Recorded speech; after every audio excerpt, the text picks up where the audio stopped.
Hey, it's the Building Downtown. You can follow us on social media at the Building DT. You can follow and subscribe to the show on YouTube, iTunes, Spotify, TalkShoe, wherever you get your podcasts from. I'm your host, Jason Kelly. You can follow me at JKellyMMA. My co-host, Kirill Kasatskiy at Crow Raps.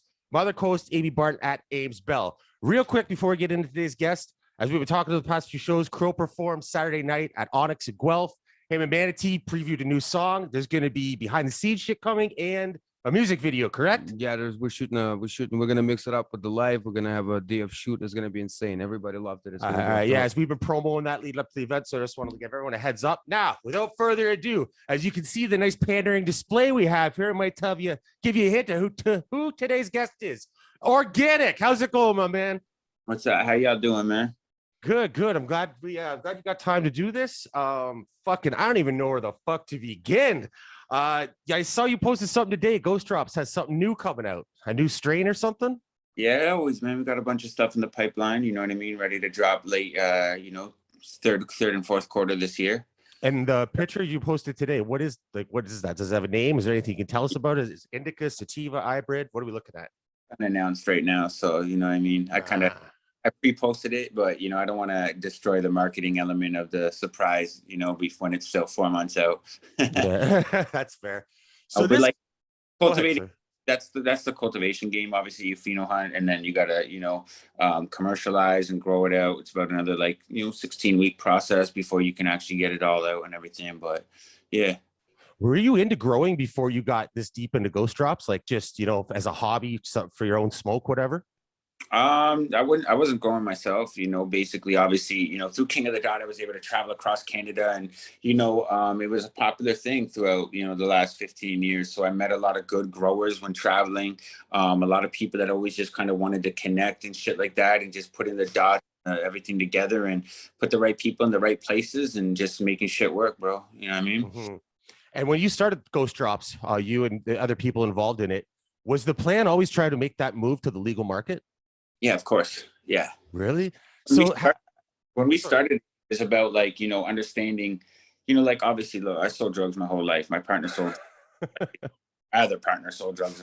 But this shit is not foreign to us in that sense. But when we put a brand behind it, that was the purpose of it, right? We weren't just doing it to throw a name out there and hopefully it just become something. This was the goal. I don't know if you could tell, if you follow Ghost Drops in the black market, we're very meticulous on how we did a lot of things, right? And the point of doing that was because I seen these gaps in the market that weren't really being catered to on the black market, as far as transparency, marketing, just a lot of things that the average consumer would want to feel when purchasing cannabis, right? We all take pride in it, and I felt like there wasn't a company in Canada that a lot of people were taking pride in. And, we just started fucking from the bottom, bro, a cell phone, a couple pounds and flipping it. And so, you know what I mean? Company in Canada, and, it is what it is. We're not trust fund kids. We're not, and that bunch of kids that we're passionate about this shit, like-minded and had our goals set for it. Right. And we enjoy the culture. We love the culture. And I think that's one thing I've, kind of taken a lot of pride in my life is building culture around things. And, obviously battle rap and cannabis are so synonymous with each other that it was just a perfect fit. Me even wondering what I want to do with battle rap, how I'm going to continue in my life. It just made a lot of sense, bro. It allowed me to still focus on battle rap. Ghost Drops allowed me to carry King of the Dot through a lot of tough times, financially, yada, yada, yada. Was a real support system for King of the Dot and making a lot of people's favorite battles happen. You know what I mean? Yeah. And sorry, go ahead. I was just gonna ask, how come there's such a big drop? Because when Ghost Drops were in black market, there were so many strains. Now you only have a couple. Is it a problem of bringing in a strain into the legal market every time, or what's stopping? Health Canada won't let us just obviously jump in the market with 150 strains just because there's other out there and it would kind of just flood the market. So you have to pretty much apply for SKUs to be listed and get approved and everything. They only approved 2 of our strains at the beginning. We have a 3rd one dropping in July, which is the Khalifa mints, you know what I mean, which is going to be available in all formats. And then I think I had a blunt of that. Yeah, and we got some other bangers coming in October and around that timeline. Plus we got some other brands we're bringing in, right? Ghost Drops, you know, we're following the same model that we did in the black market, right? Like we have a lot of people that were on our team that got us to this point, and we're not going to leave them behind just because we made it. You know, the whole goal is you make it to the playoffs, we got to bring our team with us. All these growers, the people that made us who we were, like what Ghost Drops was a consolidation of Canada's top growers. You know what I mean? And you know, not everybody got their door knocked on for an opportunity. We had to push and force our way in. And now that we've kicked the door down, it's our turn to, you know, obviously turn on the lights and bring on these other brands that we fucked with before and get them in here and get the culture in the right hands. You know what I mean? A lot of this shit is, again, just, you know, it's being done improper, and the right people aren't given the opportunities. And I think what we're doing is showing what happens when you do give people the right opportunity. How did you initiate that conversation to go speak to Health Canada or the government or whoever you had to speak to, when literally, like, you know 100% you're breaking the law at that point, right? You're selling drugs illegally. How do you who do you go speak to have that conversation and make that switch? Because in a sense, you kind of got to confess your crime, right? You got to be like, hey, I got this product, I've been moving it, it's good, I want to put it like on a legal market. How do you go about that process? Who do you speak to? You know, I think like part of legalization was, you know, obviously turning black market brands into legal brands, right?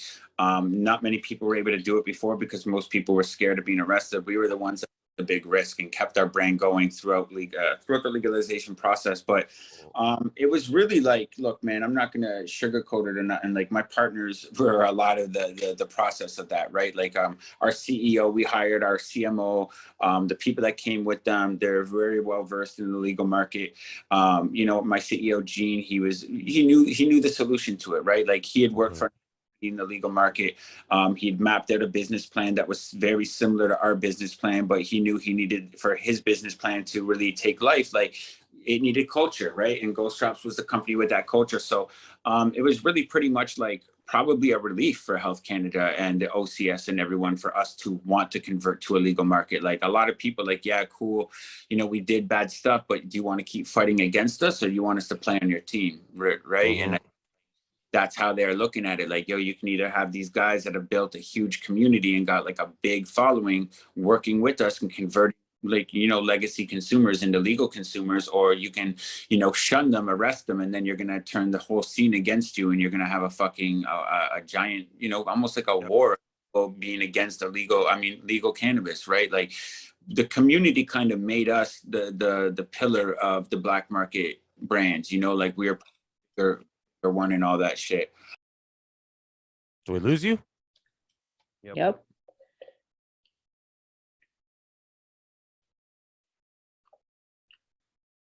Come back wherever you are. Oh, he's back. Is it still recording? I think so, yes. So I'll check in 1 second, but I'm pretty sure it's... There we go. Sorry about that. I got a phone call coming in when I tried to deny it. It picked it up. But you know what I mean? Like I said, you know, I can't even really remember where I was, other than the fact that like it was just one of those things, bro. We had a big community on our side, and I think like they realized that they needed us more than they could work against us. Like, you know, they had to build a lot of trust in the legal market, and you know, fucking right now, there wasn't a lot of trust in the legal market. All these big brands, these, you know, billion-dollar brands, they burned a lot of consumers' money. They burned a lot of investors' money. They didn't put out product that made the consumers happy.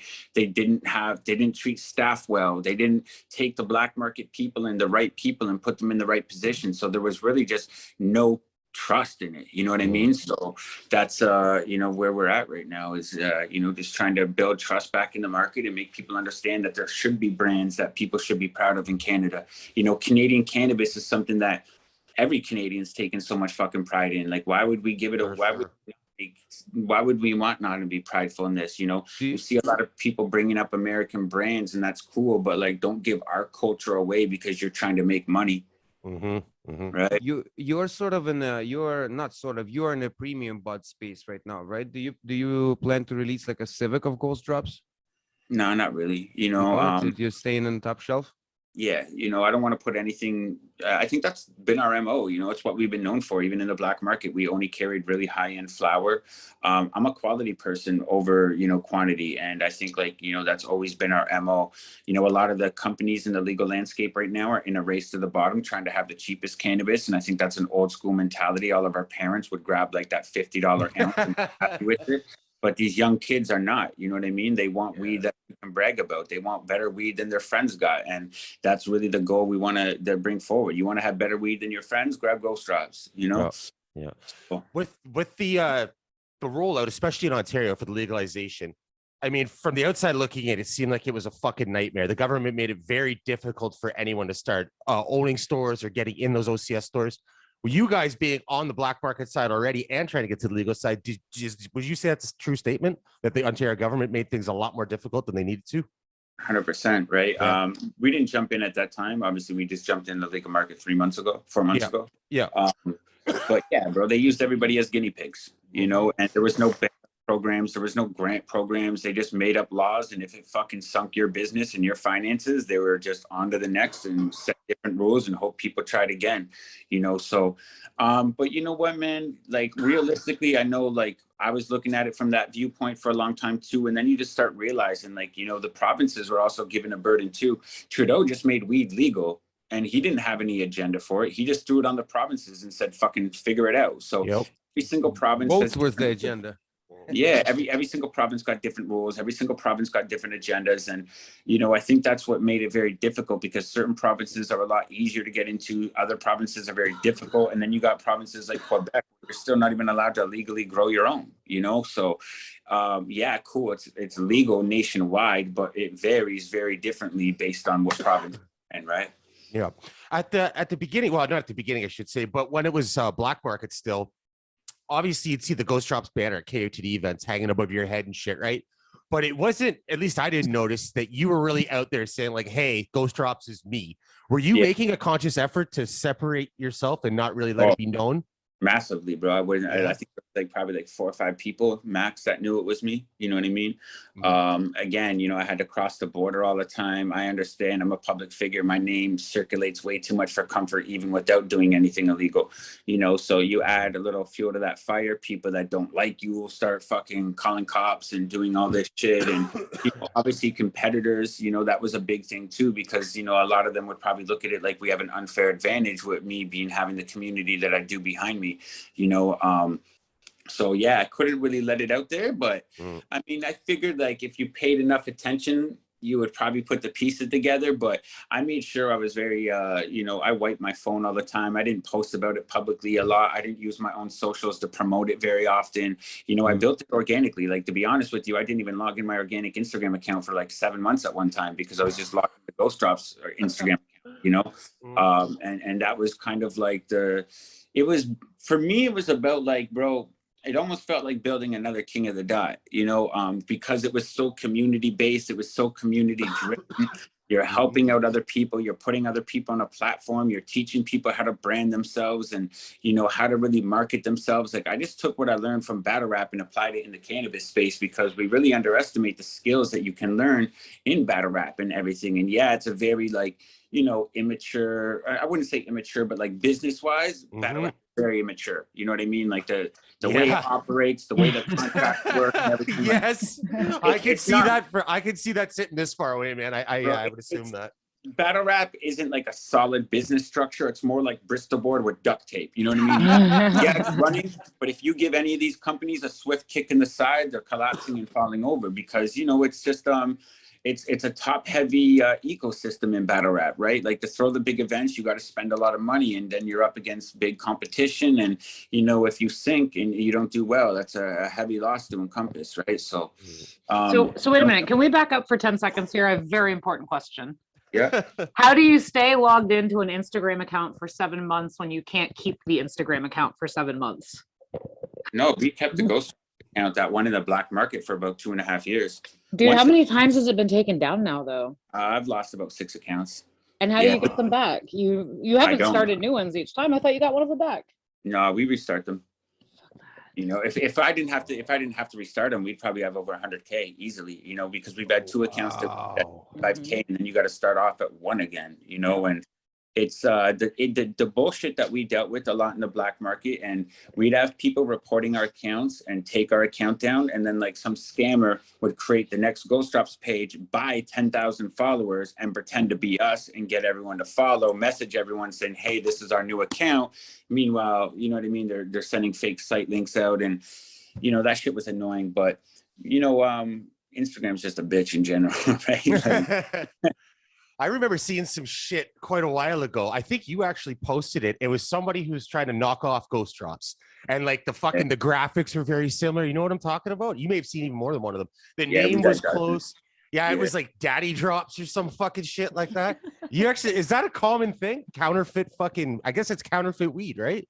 Are they claiming that they're selling the splitter and the Khalifa mints and all that shit as well? No, I think once you're in the legal market, it's a different game, because people know, like, yo, you can actually fuck them over. You know what I mean? If I really want, you know, in the black market too, bro, you got to be careful how you play. Like, that's the thing, right? Like in the white market, everyone's comfy because, like, what's the worst that's going to happen? Litigation. In the black market, you better watch your fucking step. You know what I'm saying? Yeah, man, you go missing. That's another thing too, right? You in the black market being a public figure. I mean, it's not just like, you and one of your partners can show up to any person's place or business or whatever it may be to do a deal, because if you run the risk of that person recognizing you, right? Yeah, I had runners. Yeah, right. So you wouldn't even put your face out there for business deals and that. I didn't think so. I mean, there are certain people, but a lot of people that I deal with in the weed landscape, they don't even know what King of the Dot is. So it's like, if I know that, then I'm cool to go meet with you, because, you know, you're not going to know who the fuck I am. I'm not. Yeah. You know, so we just here to get shit done. But bro, I got a really good team at Ghost Drops. You know, my team is really what's made us who we are. You know, of course I'm one person, and you know, a lot of people know me probably primarily and mostly, but I really do got a good team of solid people, and you know, that's the reason we are where we are. Without my team, we wouldn't be where we are. What size staff is it approximately? Right now we're probably floating around like 10 to 12. Fuck, that's it, eh? Yeah, that's it, man. You know what I mean? You guys got to be fucking doing real well then, because it seems like this shit's moving at a rapid pace. Crazy, but we're breaking records in Ontario for sales and everything like that, you know. But and a dozen employees, that's crazy. Good for you guys. Yeah, man. but you know, we're only in Ontario. You know, we're doing really good, but we're going to expand. We still got to get in all the other provinces. It's all about scaling, right? And that's the thing with us, is we're so quality based. You know, we only deal with micros and other people that are like, you know, real proper. So it's tough with growers and, you know, stuff like that. What happens with the Ghost Drop store? You carry all the other brands just like every other Ontario store? Pardon me, say that again. What happens with the Ghost Drop store? Because we haven't had a chance to visit it yet. Like, do you carry all the other brands? Yeah. So the way that Health Canada works, and they've set it up, it's very similar to music, right? Like a music, if you own a radio station, you have to play 70% Canadian content. You know, in the cannabis space, you're only allowed carrying 30% of your own product. So the other 70% of the product in store needs to be from other brands. We just we carry the best of the best. You know what I mean? Like, I'm not out here to shit on other brands or do anything like that. And neither is no one on our team. So for us to carry other good brands, like, fuck yeah, that's what this shit's about. And what's it like as far as like Ghost Drops being accepted into that space? Like, have other business owners or other executives from other growers, companies, whatever? Yet? Yeah, have they accepted you? Have some of them tried to fucking stunt your growth? Yeah, of course, man. You know, you play the game and everything. You know, obviously there's a lot of people upset that we were able to just kind of like walk into the space after not following the rules, and they did. You know what I mean? To be honest with you, it's valid. I feel it. You know what I mean? And if I were in their position, I would be upset too, right? But that's the risk we all took, right? I took the risk of this shit not working out and potentially fucking getting myself locked up for a couple of years and losing everything else I've built, right? Yeah. And you know, everyone looks at it like, oh, they just got walked in. Nah, we didn't get walked in. We worked for this, man. People don't see what we did to get where we are. We are a black market company, how we had to move around and what we had to do to be able to be this big and get this far. Like, it wasn't an easy task. It wasn't the funnest task. You know what I mean? It was very dangerous a lot of times. It was very risky a lot of times, but that's the risk we took to put us in the position that we're in. So, you know, a lot of them are just upset that they didn't take that route. And I think, you know, maybe a lot of them, they weren't built for that route. Right. So you have companies always complaining, and you know what I mean? But at the end of the day, I wish them the best. And, you know, hopefully their business picks up so they don't have no reason to complain about anybody. Why do you like going after business ventures and creating things that are like just so fucking difficult? We have to deal with so much shit. You're just talking about the dangers of all this shit. Now let's go back to the early days of battle rap for a second. You got people not fucking showing up after you book flights. You got to sneak people into clubs that are underage and get them out real quick. Shit like that. Fucking why can't you just be like, I'm going to be an accountant? Fuck that, right? You got to go after something that's got some danger to it. I don't know, bro. You know, I'm just, I like making impact. You know, everyone's always asking like, oh, you must be, it's like, yo, I'm not money driven at all, right? Like if I was, I would have never done fucking battle rap, right? Like, just be honest.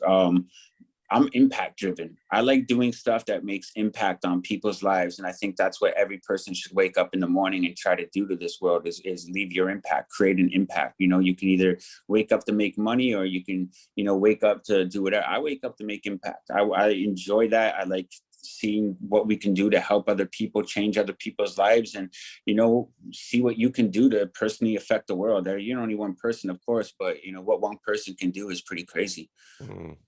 You know, in the cannabis space too, are there people that there must have been that think that you call yourself organic because it's something to do with weed? I mean, well, that's funny, man. That's kind of where my came from to begin with. Actually, I remember you talking about this before. Weren't you like trying to come up with a rap name and you're looking at like a High Times magazine or some shit? Yeah. So I was like, back in the days, right? Like, this is funny, man, because before, you know, obviously social media and everything was available, when the internet was brand new, like the way to rap online was like Yahoo chat rooms, and all these things. So I was breaking up weed on a gardening magazine, and my friend was over and we wanted to go online and like freestyle and battle people and shit like that. You know, the internet was brand new, so we needed a screen name. So just Organic on the gardening book. So I made my name Organic, and I realized, you know, like that name stuck. But every time I battled, just because my screen name was Organic, that's what people kept calling me. So eventually it just kind of stuck. Like I never really picked that name to be like, yo, this is my rap name. This is my alias. I want people to call me this. Like it never happened like that. It was just some 14-year-old kid busting up weed on a gardening book and you know, and here I am. It's just been, it suits you so well for all your like careers and acts through life. You know what I mean? The battle rap, the cultivating battle rap in Canada and really globally. And now this whole fucking cannabis thing, it serves you well over and over. I appreciate that, man. You know, I probably would have picked something cooler. It's like, yo, bro, it's like King of the Dot. I never knew King of the Dot was going to be called King of the Dot. You know, I was trying to call it Put Your Money Where Your Mouth Is, right? Because that was the concept. You're showing up, you're putting up your money. This guy's showing up, he's putting up his money. One of y'all are going home with no money, you know? So put your That's money a where lot your of mouth. words, bro. And that was the issue, right? Like when we'd write it out on YouTube and everything, like, what are you going to do? PYIMYN, you know what I mean? It was just easier.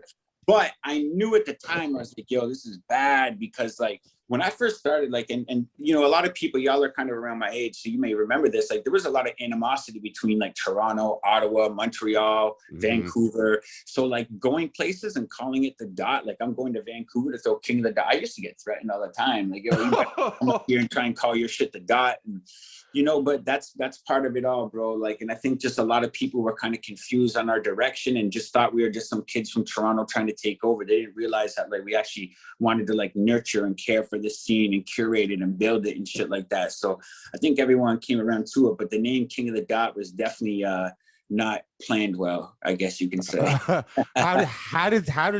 Who came up with King of the Dot? Was it you or was it someone else? Yes, it was me. And the reason why was because, you know, King of the Dot was never even supposed to be what it was, right? Like back in 2006 and 2005 and shit, I used to win all the competitions in Canada, right? And they were always just like shitty fucking names, bro. Like the worst names ever, you know, like I'm like the king of the mic champion. And like, you know what I mean? It's like, cool, I guess. You know what I mean? Okay, fucking License the Ill Champion, and you know, all these different names. So I was like, yo, someone needs to create something in the city that creates a demand that everybody's gonna want to be the king of Toronto, right? So that was the whole premise of King of the Dot. But I could never get a venue because I was too young. I didn't have the $5,000 deposit. Battle rap was associated with violence, so it was pretty much like, yo, fuck it, we're just gonna run these battles on the street.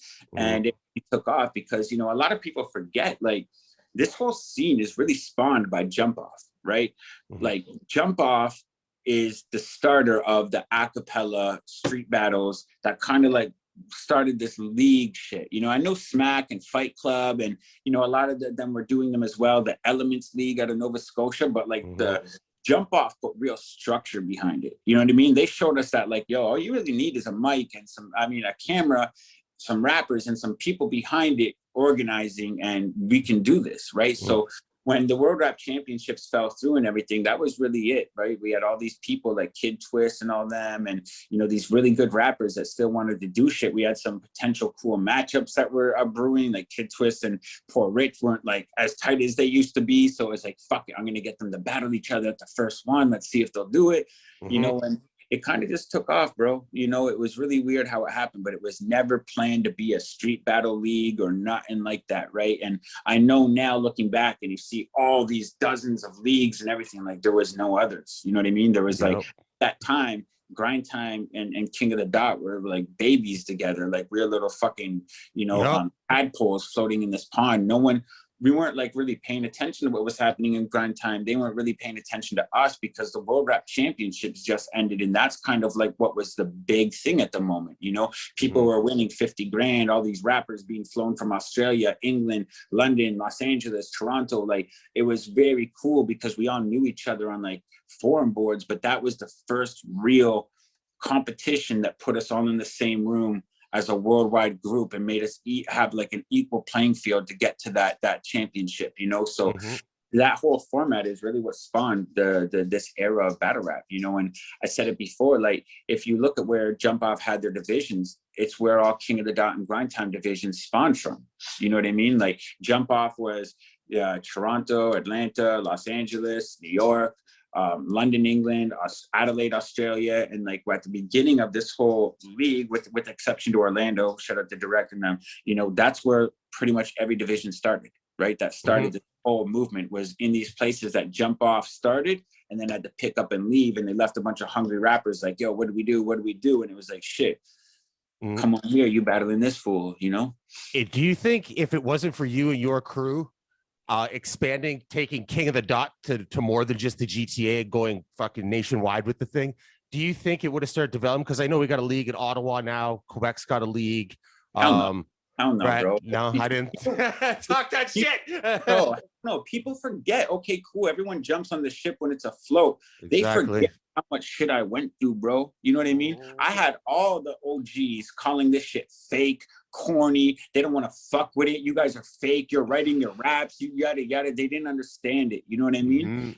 I put myself in the line of fire for 3 years in Canada. I almost like got more acceptance from Americans at first than I did from Canadians, because everyone in Canada wanted to be so fucking hip hop and wanted to be so pure to hip hop that like we were kind of like not accepting expansion and growth. You know what I mean? And so like people forget the hip hop Canada days and what I had to do. The reason why Toronto got it is because me and Gully used to travel around to every fucking hood in Toronto, chilling with every rapper. We used to go to every rapper show. We used to support everybody in the city. So when it came time to King of the Dot, everybody in the city wanted to show love and come back. We made that a networking hub. You know what I mean?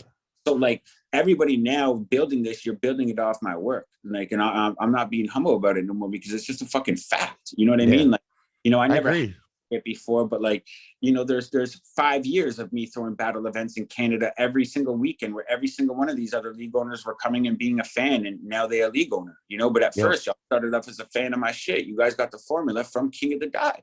You know what I mean? You got the rappers. They grew up wanting to be on King of the Dot. They were watching King of the Dot. That's what it was in Canada. You know what I mean? And yeah, cool. The other leagues, I'm happy for it all, but you know, at the end of the day, don't ever you know, you just know what set the trend and who made this shit all possible for this shit. Who is the ones bringing the Americans up, putting their finances up.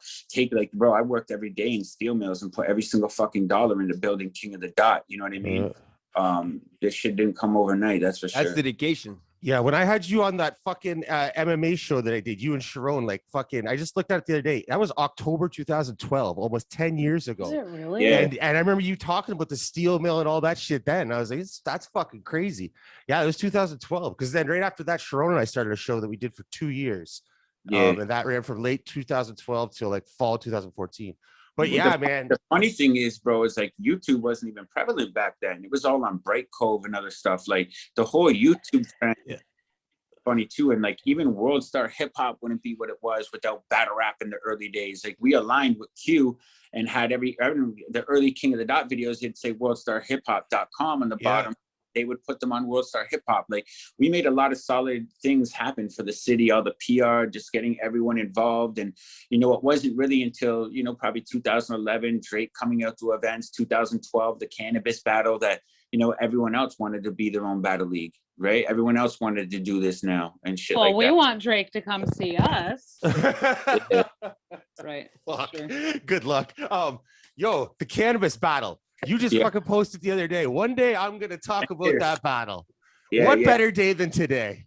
No, I'm definitely saving that for a documentary. Bro. Fucking, A lot of stuff Coming. in the scenes that a lot of people don't know because I'm not a very public person when shit goes wrong. I'm someone, I celebrate my wins and I eat my losses. You know what I mean? I celebrate my losses because I don't need the sympathy and I don't need all that shit. But you know what me and my old partner went through to make that event happen, if people knew the full story, there'd be a lot more credit given. And, you know, I think not even just after the credit, but I think it's just good for people to understand what a Canadian company did to save that battle. King of the Dot wasn't the original person that booked that shit.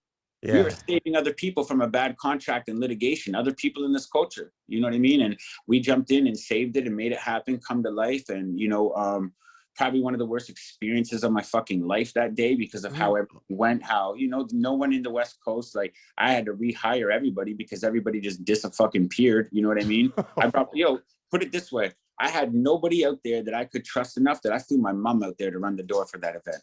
My mom had never been to a battle rap event in her life. She never she didn't even know what I did.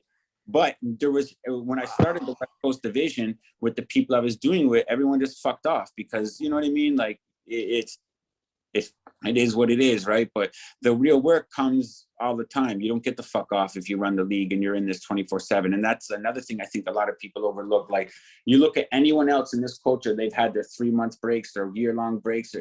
I haven't. I've been going steady since day fucking one. Since 2008, I've been going steady. You know what I mean? And that's just it, man. And still doing it. And I would have to assume Ghost Drops pays a whole lot better than Battle Rap does. So you know what I mean? It's like not even a financial thing to hold you there. Like that's where you're making your living, right? No. So Bro, you're still there. That's serious dedication. Bro, I probably threw the most elaborate competition in battle rap history last year, all while bringing the first black market company to market in Canada. You know, like what I juggled last year was probably the most difficult task of my entire like career. You know what I mean? Because the season was such a daunting task that I don't think people really understand what it's like to set up 32 events ahead of time, micromanage 48 rappers throughout the whole time, the payments, the travels, the discrepancies, the problems, the judging, the payments of the judges. It was just so elaborate, the point systems and, you know, dealing with all the problems as they happen, the backouts and, you know, trying to just make it all work. But at the same time, in the back end, I got to wake up every day and, you know, go make this Ghost Drops dream a reality. You know, the King of the Dot stuff is cool and, you know, I love it and I always will. But, you know, I also got something else that's flourishing too. So I was juggling a lot, bro. I would go to work 9 to 5, get off work and from 6 to 2 a.m., work on King of the Dot, wake up, repeat 7 days a week, you know? Holy shit. And especially, and the Grand Prix too, like that was like kind of like your guys' like warm-up test run, I guess, for S1. Yeah, the Grand Prix was crazy because I was at the beginning of COVID. So exactly, that's what I was gonna say. I quarantined for 90 days in 4 months into the Grand Prix. And that was I traveled 5 times, right? So you had to quarantine for 50 days every time you travel. So the way it worked is there was an event every 2 weeks on the Grand Prix. So I'd travel, I'd get home on the Sunday, I would quarantine for the 13 days and show up that Saturday morning at the airport ready to fly out and be at the next one on the next day, quarantine for 14 days. Oh, Needed it for 4 months until the Grand Prix was over. oh my So, God. like, but I took a lot of that time to build Ghost Drops. I'd be sitting at home alone. I'd knock it out. I built the whole season format throughout that time period. You know, like as bad as it sounds, like you put me in a fucking room, I'm going to make magic happen, bro. I don't sit there and just do nothing. So, and not to sound cocky, but it's like one of those things, like, you know, it's a personal project. Like if you sit in a room, you have a video game, you're going to end up beating that fucking video game because you'll get good at it. You know, I like building different shit. And, you know, I think the season was something I had as an idea, and I just felt like that was the time to make it happen. But yeah, it was pretty crazy. What are the plans for S2 as of right now? It's going to come. It's going to come. I'm taking a little break, bro. That last season. I bet. Yeah, well, we did, you know, look, man, we started at this time last year. This weekend last year was the beginning of the season. We just finished 6 weeks ago. That's all it's been, 6 weeks? That's what it takes, yeah, man. It flies, though. Yeah.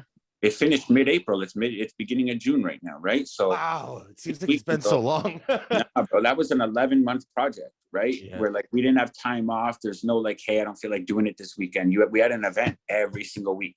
Yep. Every single week. So didn't matter. Man. I mean, are you still trying to put something together for Toronto in August?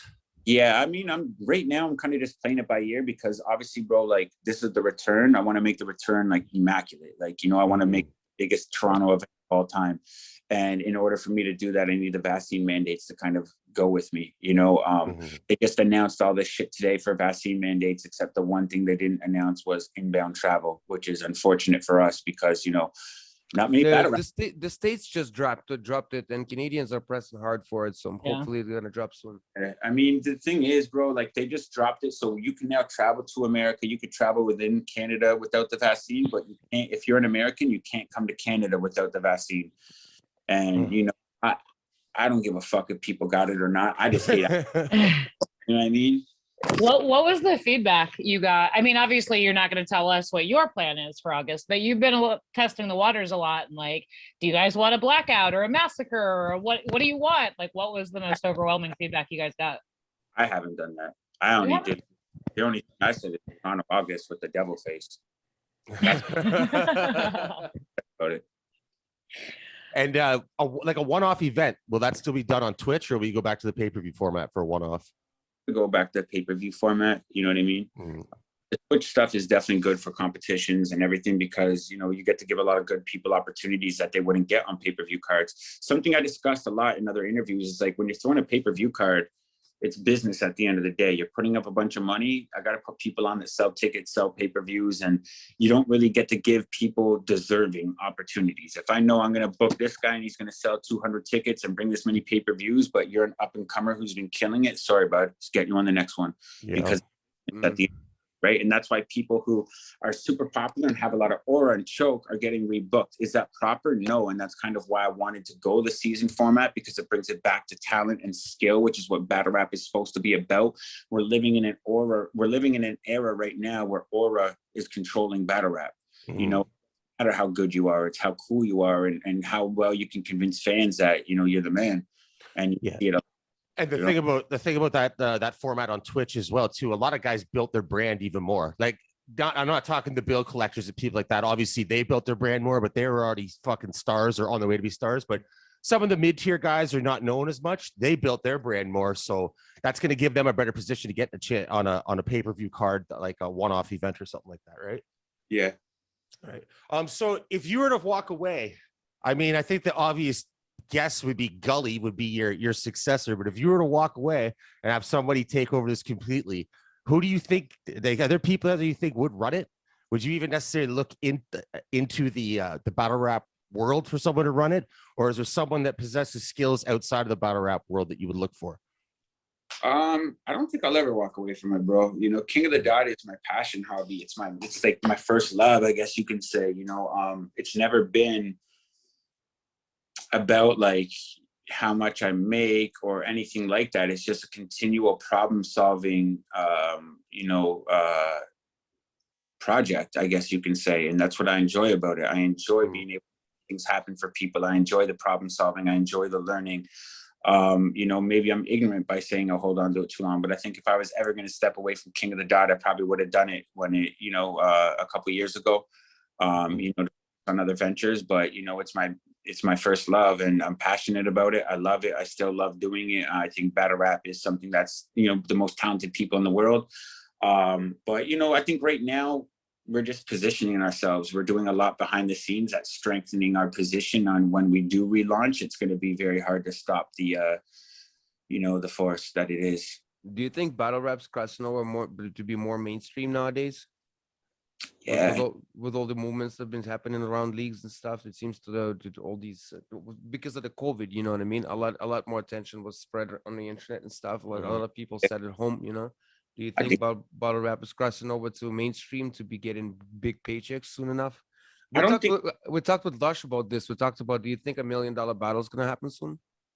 Yeah, of course. I definitely do. Because right now, like, let's be honest, the model in battle rap is not to make money, right? Caffeine is making money. Twitch is not making money. These people are paying for culture capital. That's why they're willing to put this money up. They want the culture capital beside their brand. So is there going to be $1 million? For sure. There's going to be a brand one day that says, look, man, having my brand associated with that culture and getting that capital, that culture capital is equity for them. They're willing to put up the money to get that, you know, and that's battle rap's business model at the moment. Do you think it is possible for that to happen with two guys who have just been like strictly battle rappers their entire career, so to speak? Or do you think it's going to take at least one mainstream, well-known rapper? You know what I mean? Like, is it going to take a Method Man to be on one side or someone like that? I don't think so, man. I think it just, you know, like, you know, look, bro, fucking 7 years ago, I was giving away $2,500 for winning a Grand Prix. Crazy. You know, like if it continues on that path and on the projection it's going, it won't be very long till that happens. And I'm hoping it hits there, you know, because again, I've been here since people were bringing their $10 each to pay for the cameraman to show up, you know? So that's it, man. Yeah. And the friggin', I mean, Battler's pays have gone up over the years, obviously, not just in the tournament format, but still at this point, do you think it's really easy for someone? Because obviously it takes a special kind of skill set to be someone like you and run it. And you're like a fucking Dana White. You know what I mean? There's never going to be another fucking Dana White. Good luck finding someone that has that unique skill set. So even though there's so much money there now and it keeps increasing, is it still at a point where someone could easily make a mistake and fuck up the bank? And you know what I mean? Open, do an event, 2 events, 3 events, and then have to close the doors? Easily, 100%. It's such a, like I said, the business model isn't to make money in battle rap. You need investors that are willing to lose at this point. You know, you just look at the land. So like you're saying pretty much every big event is a loss at some point? Yeah. No shit, man. Put it together, right? Look how many people are on the card, each card. It's not like you're throwing an event where, okay, look, we're paying Future $200,000 to come perform and he's selling 4,500 tickets at fucking $100 to $400. It's like, no, 14 different people, significant amounts of money. None of them have enough value to sell tickets alone, right? Let's be honest. Nobody's buying a battle rap event to see one person. I can announce Loaded Lux versus fucking Geechee Gotti. I know it's already happened, but for example, right? Yeah. We announce Pat Stay versus Geechee Gotti tomorrow. What's the next question that's going to happen? Who else is on the card? Exactly, right? So you have to keep up with that. It's not, you know, and then you do the math, right? How many people are at the average battle rap event? 600, maybe, if a big event, right? The average ticket is $100. You're making 60 grand back, or you know what I mean? It's like, then you have flights, you have camera crew, you have marketing, you have graphic design, you have video editing, you have audio engineering, you have lawyer skills, you have accounting, you have so many things to account for that I think a lot of people don't really see because you just see the machine operating, right?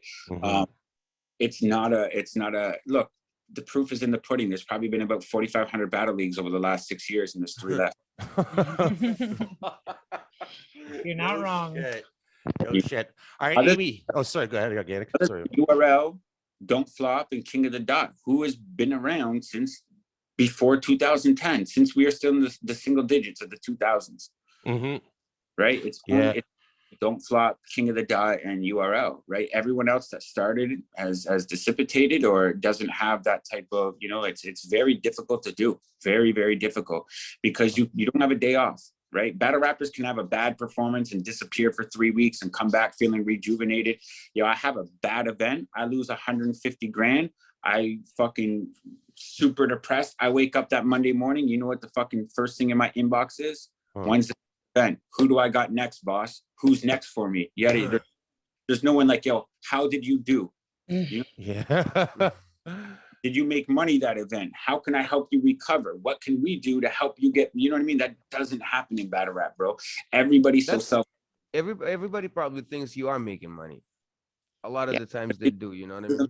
But it's very simple. Like, you got to just look at the crowds, look at the pay-per-views, look at how many people are being flown in, how many people are in hotels, the payments people are getting, and then the machine costs to operate and run it all. You know what I mean? Like, the perception in battle rap is a facade, right? Like, everybody wants to make it seem like you're doing bigger and better than you are because that's part of your character. No one's going to look up to someone that's fucking bummy and broke. So even if you only got $1,000 in your bank, you're talking to motherfuckers like you got 100,000 in your bank because you know this. You can't let your fans know, like, bro, I can't even afford fucking groceries this week. They're gonna look like less of a person, So it's this facade. The battle rappers know, you know what I mean? But again, what kills it is, it's not wrong because certain people do make money in it and there is a way to make money in it. But I think just the business model right now is not to, I wouldn't advise anybody with money to just go throw a battle rap event and say you're going to get a guaranteed return. You got to have a lot of culture capital in order to get those buys. And especially the stage it's at now too. It's like, what could somebody come in and bring that's new to the table? Right. I mean, I just don't see anything that's going to be brought in that's refreshing. It's going to be battle rappers that we could see on KOTD or we could see on URL or we could see on RBE or whatever the fuck, just on a different platform. And it's like, why go get invested into a new platform when you're already invested into 1 or 2 or 3 or however many, right? So it just seems like I don't even see like why somebody would get into that space right now at this particular time. It doesn't seem like fucking wise choice, but what the fuck do I know, right? And So go I'm just ahead. curious, as a business person, do you watch like a versus, hook up with Ciroc and then partner up with Triller and go, damn, bro, like they made those moves quick, good for them? Or do you go like, nah, I never want to go that route? No, I mean, look, I think like the one thing stopping from going that route, the fact that it's so like homophobic, misogynistic, and it has this like perception that is really not what it is, and I think like when you get in a room to the people that pull the strings on sending money out to companies and stuff like that, a lot of them get hesitant because obviously they're the backlash you can get in the PC culture, right?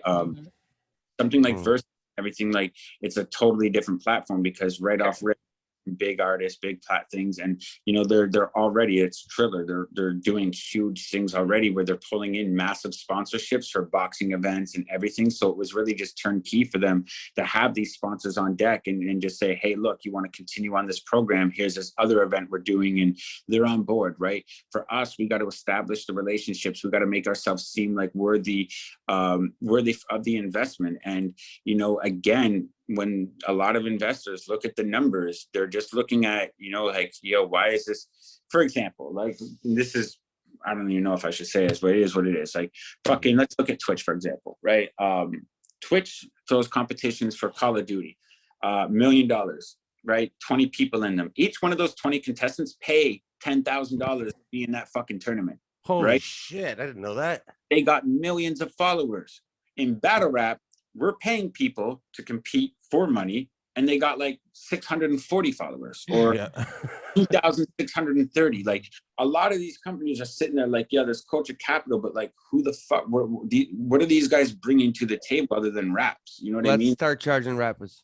They're looking at it like, damn, we're paying them, we're promoting them, we're giving them cash prizes. Like, where's the return? You know what I mean? And I think like, there's battle rap is so top heavy.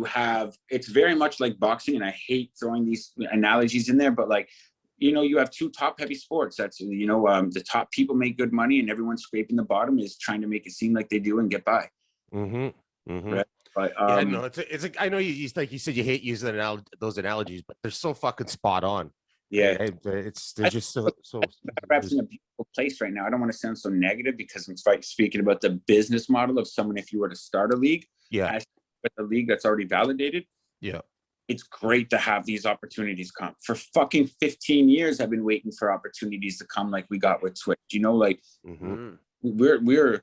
I didn't understand why it never came earlier. You know, like when you looked at what we built in Canada and how like the stronghold we had across the whole country, there was kids from PEI all the way to Vancouver Island trying to rap and be on King of the Dot. And it was like when I would go for factor grants or I would go just for any type of support, I felt like I was always pushed to the side. It's like, yo, I'm fucking supporting more artists than your whole fucking program. And you guys are looking at me like I don't exist. You know what I mean? It's just because they didn't believe in what battle rap was. They looked at it like as an alpha male, we're going to go talk shit to each other and fight afterwards type thing. They didn't understand the culture, bro. Like, and I tell people all the time, a lot of times I sit and they're like, yeah, but like, doesn't this break out into fights? I'm like, I've had 2 fights and I've thrown over 2,000 events. Name me one hockey event, baseball event. Oh, shit. Anybody with those numbers. You know what I mean? I watch fights happen at every Blue Jay game, every NBA game. Like just concerts even. 100%. You know what I mean? People get shot at concerts. Respectful of what we have. We've built a temple and we protect our temple. And a lot of people don't understand that temple. They look at it from the outside as this like violent, hateful thing. And they don't understand that, you know, maybe it's perceived that way, but we hold each other down as a fucking community. You hurt one of us, you're taking on all of us, you know, and that's how we operate. You know, we and I think from an outsider that just scared a lot of people away from an investor standpoint and stuff like that. They didn't understand it, so they stayed away from it. Now battle rap is becoming very commercialized, as you know, he was saying, you know, you see it, Disney, fucking James Corden's fucking, you know, everybody trying to be involved, jump on the wave. But you know, there's very few that do it proper and pay homage and give credit to the people that made this fucking available for them, you know. And I think like that's my only just frustration with battle rap at the moment is like there's a lot of people in here playing revisionist history, not giving credit to the right people, you know what I mean? Who was saying it? Ice-T, or I don't remember who was saying it, but that hip hop is the only culture where we don't really respect our veterans or people who paved the way. Yeah. You know what I mean? They're like the rock veterans or whatever. You know what I mean? They're all like they're all like godlike, right? Yeah. People worship them. Yeah. And hip hop is just like, nah, whatever. Yeah, What's the next hot thing? Like you said about the violence or any sort of fights at KOTD events. I've been to a ton of them, and I've never ever fucking seen fights or felt threats. Even outside having cigarettes and shit, if there's people drunk outside of the venue, they're still not getting in fights. And security too, I always found was fucking. I mean, you're damn near getting molested. The security does such a good job, which I don't have a problem with. I'd rather not get fucking stabbed and have somebody feel down around my belt line everywhere, right? So, with the Twitch shit. Was security a lot lesser then because you didn't have the crowd? There was only a certain amount of people allowed in the place, or was there any security at all for those events? Yeah, we had security on all of them, but you know, limited to 30 people per event, you know, because of COVID. We wanted to keep it uniform across all divisions. So like, even though the South was allowed to have like everybody, we don't give a fuck down here, Organic. Yeah, but you know, but that's okay. And I admire y'all for that because at the end, y'all were right. But you know, we kept uniform because you know when you're in a tournament you got to be very aware of like bias and how you can set people up to you know obtain a fanship. And if you have like Clone and Family Man Hayes and they're battling and there's 400 people around them making them seem like superstars, and then you go up to New York and you got City Towers versus Dre Dennis and there's 6 people standing behind you. It makes Dre and City Towers seem less of, you know what I mean, even though they're just equally as talented and you know what I mean, they're great battle rappers. But again, perception's everything. So we wanted to keep it uniform because it was a tournament. We didn't want people getting like fans wanting to see certain people go forward, so they're just voting for that person because they like them more. Like we wanted it to be fair as possible. And like that's the thing with battle rap is like there's a lot of little small discrepancies you got to pay attention to because that bias should be real, bro. You know, Clone smoked Cartadines. Cartadines pulled in 30% of the votes, and there was over 1,400 votes. You know that. Yeah, that was fucking crazy. I remember I thought too, I was like, oh man, it doesn't matter. Carter's coming on short notice. Clone's fucked. And then Kirill and I are watching it, and Kirill's just like, so what's going on here with your guy? Aw, Carter. Yeah, man, that was a rough day at the office for Carter. Hey, you know what? That made Clone a star, bro. That was Clone's, that was his coming out. Fuck yeah, man. Yeah, and he's fucking just fucking started taking off after that because he had was it the Family Man Hayes battle after that? Yeah. That was fucking crazy. That battle was so good. And then Family Man Hayes, that return of Family Man Hayes in the Grand Prix. Woohoo! Yeah. Right? Side boy, man. I'm gonna have to watch some of those again tonight. Okay. All right, Amy, you got anything for Gant before we let him get out of here? I think I just want to thank you personally for landing on King of the Dot, because I don't think I would have made a put your money where your mouth is cookie. I appreciate you guys always being so supportive and everything. Like seeing what you guys do for other battle rappers, interviewing them, making them feel like they're superstars, man. It goes a long fucking way. Us being the league, we're only one arm. We can only do so much. So people do help push this culture. And if anybody patting y'all on the back for it, I will. So salute to y'all. Thank you. We appreciate that, man. A lot. And it's like fucking, you guys give us so much entertainment, right? Whether it's the battlers, whether it's you, whether it's Gully, whether it's Troy behind the scenes. Fuck, we even had Finch on, for fuck's sakes. You know what I mean? Like, it's just anything I can do to help grow, well, the culture, but even more specifically, I mean, it's no secret, King of the Dot, right? That's where my fucking stars live. That's what I grew up on. The first event I ever went to was Pat Holohan. Like, Oh, no way. Yeah, man, I love this shit, right? So fucking, it feels good to give these guys a platform, right? And let them talk and get their story out there. Yeah, bro, we're here to keep a lot of people's memories alive. Shit, you know what I'm saying? All right, cool. Anything you wanna plug, Organic? Yeah, rest in peace, Bender. Rest in peace, McKnight. Rest in peace to all the people that helped get this culture where it is today that aren't here to celebrate with us. Shout out everyone on my team that's helped make this shit possible. Anyone that's helped put an ounce of effort into King of the Dot. This is your house too. Any battle rapper that's rapped here, appreciate y'all, man. Thank y'all for building with us, and let's continue to build in the future. Let's go. Yes. All right. Thanks again, Organic. Really appreciate it. Yeah, much love to y'all, man. Stay killing it. Proud of y'all. Keep it up. Thanks, brother. For Organic, Amy Barton, Kirill Kasatskiy, I'm Jay Kelly. This is Building Downtown. We out. Peace.